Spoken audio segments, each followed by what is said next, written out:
Today we're looking at some great Impressionism by Drew Tucker.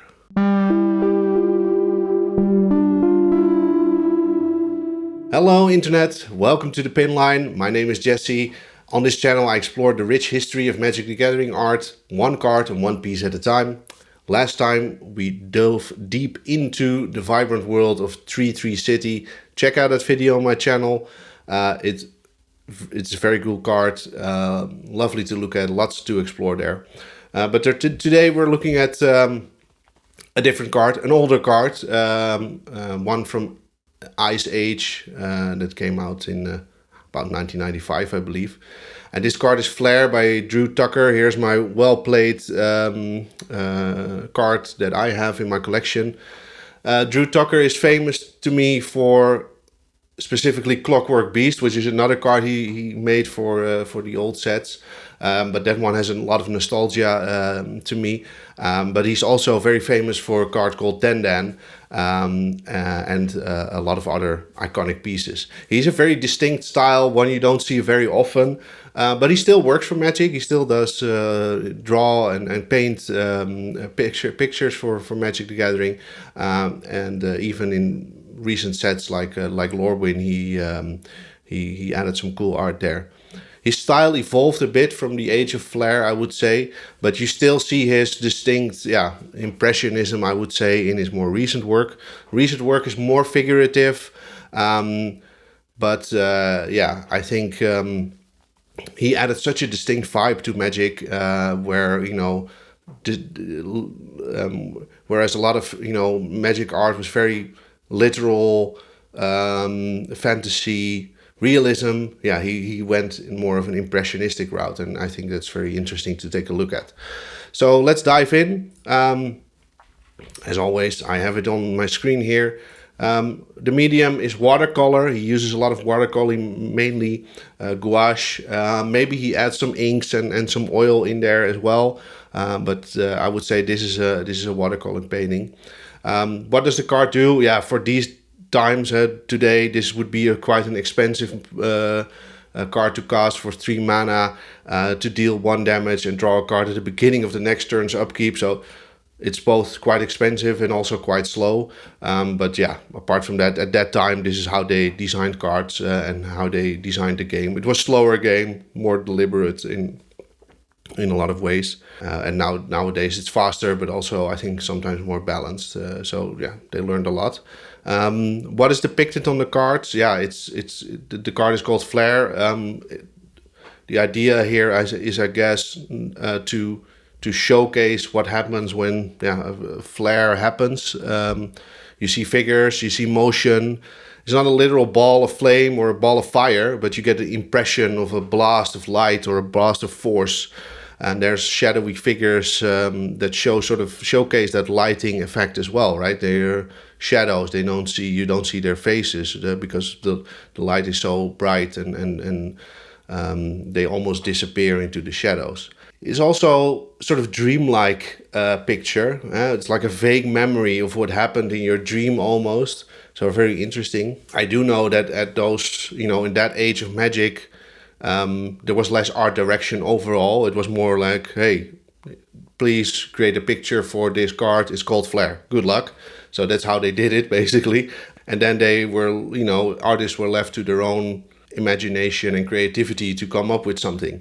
These days, there's a lot of more art direction involved with a lot of these, with a lot of the cards that you see, to create a more coherent space and a coherent story as well. So sometimes the details are even mentioned, like, hey, a character has to look like this. They wearing this. They have these accessories to fight with, stuff like that. So it's very detailed these days, but those times it was just like, hey, good luck, go ahead and create something cool for us, which is also very interesting. Composition wise, perspective and lighting wise, I think it's very simple composition in terms of elements. They're not trying to pack a lot of stuff in there. It's just these figures, this blast of energy.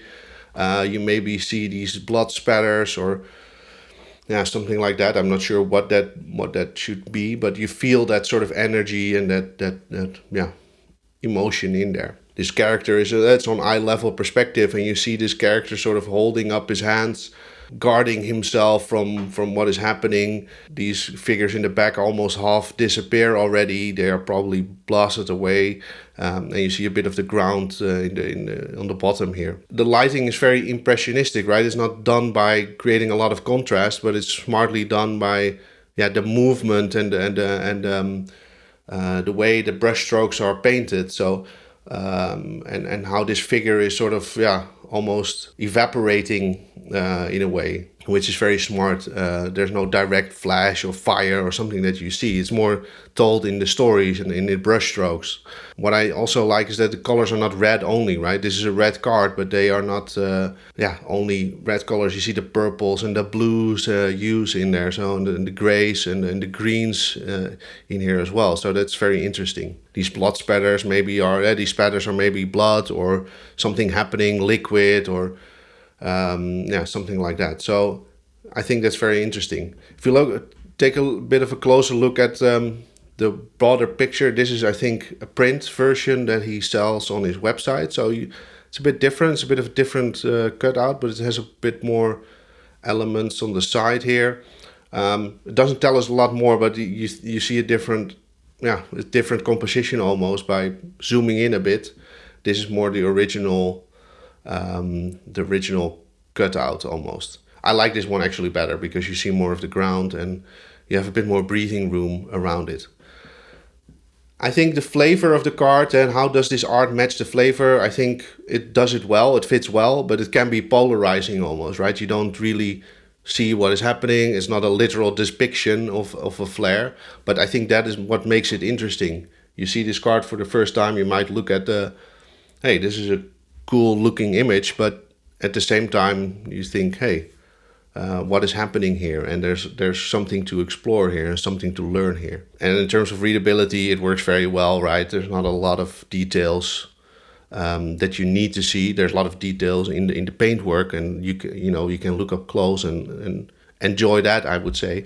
But to understand what is happening, you don't need to be very close, or the readability is done very well. So my closing thoughts, I think it's just a very striking image, very cool feeling. It still fits in the magic world, right? Something magical is happening, but even while it's not traditional fantasy art in a way, you don't see fantasy characters. This could be just a character or a human figure. And I also really like that it's not very red, so deep red in the coloring. It has those green, gray, blue hues, which I really love, and that makes it more interesting to look at. And I think this is a good example of what I think really makes magic art very cool, is that they step out of the comfort zone sometimes and use artists that are not necessarily doing this fantasy realism all the time. And it's a very important part of the storytelling and the world building they do, but they still have this room for other things happening as well. So I think that is very, very cool. What do you think? Anything I've missed? Or do you have any suggestion for a card you want me to look at? Please leave it in the comments below. Thank you for watching. I hope you enjoyed this look at Flare by Drew Tucker.